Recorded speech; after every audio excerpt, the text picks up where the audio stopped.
මේ දේ කළොත් ඔබේ ඉඩමට කවදාවත් හොර ඔප්පු හදන්න බැහැ. 100% ඔබේ ඉඩම ආරක්ෂිතයි. ඔබේ ඉඩම ඔබේ අනුදැනුමකින් තොරව වෙනත් කෙනෙකුට ලියන්න පුළුවන් කියලා ඔබ දන්නවද? ඔව්. හොර ඔප්පු හදලා ඔබේ දේපල අහිමි වෙන්න පුළුවන්. නඩු කියන්න ගියොත් අවුරුදු ගණනාවක් යනවා.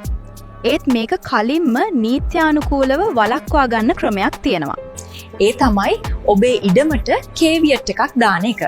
මොකද්ද මේකෙන් වෙන්නේ? මේක දැම්මම ඔබේ ඉඩමට අදාළව කිසිම ලේඛනයක් හා විකිණීමක් හෝ උකසක් ලියාපදිංචි කරන්න කලින් ඉඩම් රෙජිස්ට්‍රාවරයා ඔබට දැනුම් දිය යුතුයි. වියදම මේකට යන්නේ ඉතාම සුළු මුදලක්. ඒත් ආරක්ෂාව මිල කරන්න බෑ. විශේෂව මේක දැම්ම කියලා ඔබේ අයිතියට කිසිම හානියක් වෙන්නේ නැහැ. ඕනම වෙලාවක ඉවත් කරගන්නත් පුළුවන්. ඔබ කරන්න ඕනේ ඔබේ ඔප්පුවේ පිටපතක් අරගෙන නීතිත් එක් මාර්ගයෙන් අදාළ ඉඩම් රෙජිස්ට්‍රා කාර්යාලයට අයදුම් පතක් යොමු කරන එක විතරයි. අවුරුදු දෙකෙන් දෙකට මේක අලුත් කරන්න මතක තියාගා ගන්න. බය නැතුව නිදහසේ ඉන්න අදම ඔබේ ඉඩමටත් කේවියට් එකක් දාන්න. ඔබේ සිහින නිවස ඉඩම අදම සොයන්න ඉඩම්.lk